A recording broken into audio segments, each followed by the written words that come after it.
Iya. Ya. Pertanyaan dari Fendi Singapura untuk Bante Utamo Mahatera. Iya. Saya tentang mata pencaharian benar.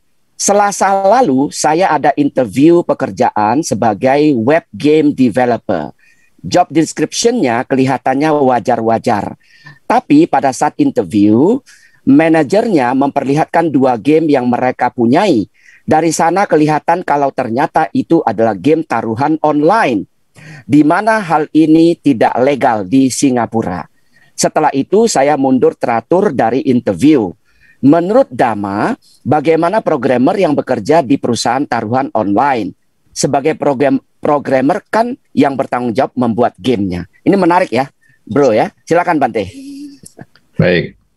Wah, ini memang pertanyaan yang kekinian banget ya. Jadi di zaman yang sekarang ini kan memang, apalagi kita di WFH, game-game ini kan sangat diminati dengan luar biasa. Termasuk ya mungkin game-game yang ada hubungannya dengan taruhan, judi dan lain sebagainya. Betul. Kalau tadi Anda diwawancara, kemudian Anda melihat itu adalah game yang lebih cenderung ke arah taruhan, kemudian Anda menolak, saya kira sudah sangat baik sekali. Karena memang perjudian ini bukan merupakan pekerjaan ataupun bukan merupakan hal yang baik untuk seorang umat Buddha. Nah, kemudian tapi kan Anda hanya membuat programnya. Betul. Membuat programnya ini sebetulnya mengkondisikan orang untuk berbuat ya sesuatu yang tidak baik. Kalau di dalam Dhamma, mengkondisikan ini termasuk sesuatu yang dihindari. Misalnya, menjual racun, menjual senjata. Ini kan hanya mengkondisikan. Dia tidak menggunakan racun, dia pribadi tidak menggunakan racun. Dia pribadi tidak menggunakan senjata. Dia hanya menjual racun maupun senjata. Tapi di dalam Dhamma, itu sudah dianggap perbuatan yang kurang sesuai. Mata pencaharian yang kurang sesuai untuk seorang umat Buddha. Jadi sekarang, ketika Anda membuat game, sebetulnya Anda lalu mengkondisikan bagaimana ya supaya orang nanti tertarik sekali untuk ikut ini, game online ini, untuk judi, tertarik tapi nggak pernah menang. Atau mungkin 1.000 orang yang tertarik, hanya 1 yang menang. Atau mungkin kemungkinannya 10.000 yang main, hanya 1 yang menang. Dan seterusnya, dan seterusnya. Itu Anda mengkondisikan orang untuk ketamaannya luar biasa timbul, dan tentu saja orang yang melakukan ini termasuk kurang sesuai untuk dilakukan oleh seorang umat Buddha. Karena itu ketika Anda sudah mundur seperti tadi, ya sudah benar. Karena memang perbuatan ini sebaiknya tidak dilakukan. Sebetulnya kalau Anda sebagai pengguna ataupun developer game online, kadang-kadang bagaimana ya kalau bisa membuat game yang intinya mendorong orang berbuat baik. Cuma saya nggak tahu apakah itu bisa laku atau tidak. Jadi misalnya kalau menolong orang, nilainya misalnya bertambah. Sedangkan kalau menyakiti orang atau menyakiti makhluk, kemudian terjadi pengurangan poin. Kalau itu bisa laku, wah itu bagus. Cuman sayang, karena manusia itu penuh ketamaan, kebencian, dan kegelapan batin, game yang berhubungan dengan upaya meningkatkan ketamaan, kebencian, kegelapan batin ini jauh lebih diminati. Misalnya apa? Tembak sana, tembak sini. Itu sebetulnya untuk melampiaskan kebenciannya dia. Mungkin dia di dunia nyata, dia tidak bisa. Kalau tadi mungkin yang dihubungkan dengan pertanyaan Pak Adi yang dibully tadi, mungkin, waduh saya kalau dibully sama orang ya, saya nggak bisa apa-apa nih kalau di dunia nyata. Tapi di dunia game, saya bisa membunuh itu orang-orang yang membuli saya.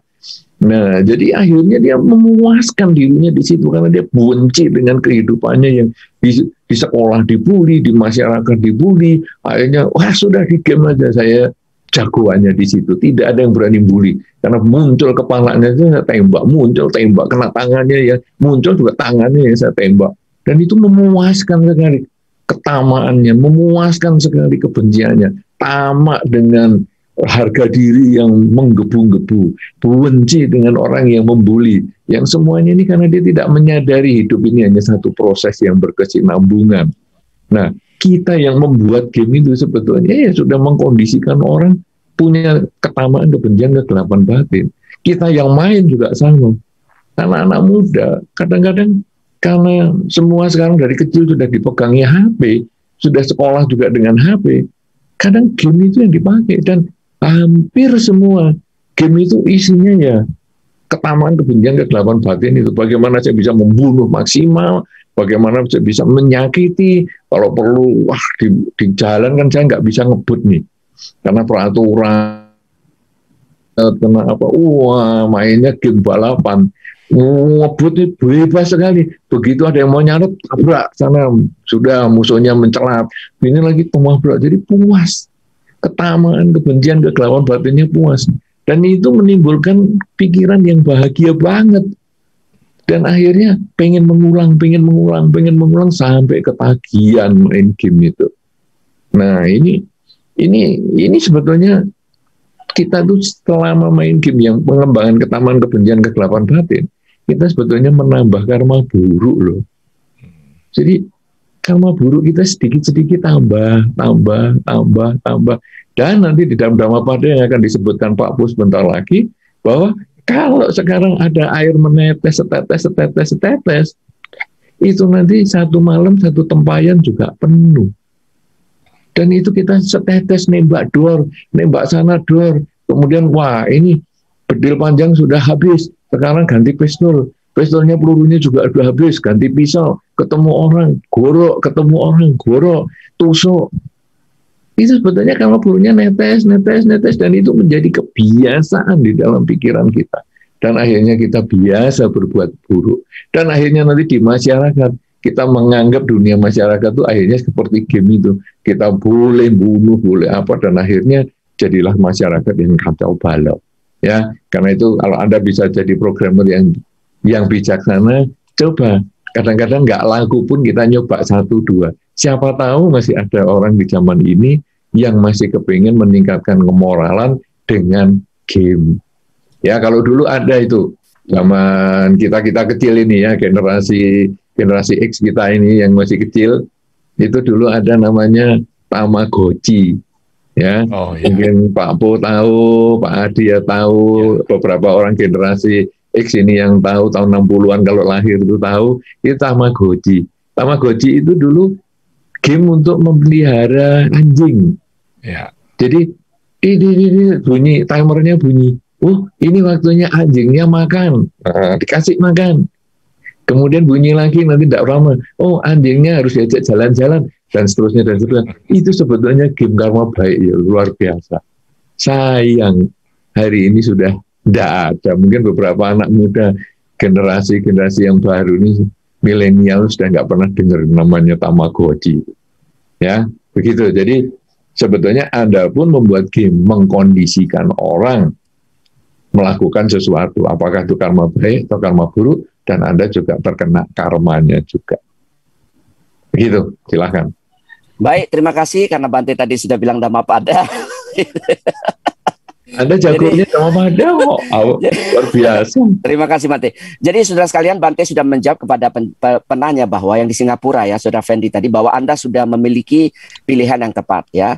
Karena pilihan yang tepat itu berarti tidak merugikan makhluk lain. Karena tadi Bante jelaskan bagus sekali ya, bahwa jangan buat game atau jangan melakukan sesuatu yang menimbulkan orang menebalkan kebenciannya dan menebalkan keserakahannya. Tadi Bante ya. Nah, itu ada di Dhammapada 197 dan 199. Nanti boleh dibaca soal kebencian dan keserakahan. Kemudian Bante tadi sampaikan, teruslah melakukan kebajikan setetes demi setetes seperti air mengisi tempayan ya. Dhammapada 122. Ya, itu luar biasa Bante ya. Selalu mengingatkan kita, kepada penonton yang kami hormati ya, yang di Zoom sudah 400 lebih ya, di YouTube sudah 800 lebih sekarang ini. Mari kita jangan lupa bahwa jangan meremehkan kebajikan walaupun kecil. Bahwa aku cuma kecil, cuma berdonasi 10.000 misalnya, cuma bisa begini sedikit ya. Jangan salah tadi yang Bante katakan ya, bahwa sedikit demi sedikit seperti air mengisi tempayan. Lama-lama kan jadi penuh. Ya kan? Nah, itulah kebajikan kita ya, yang tertulis di Dhammapada 122 tadi.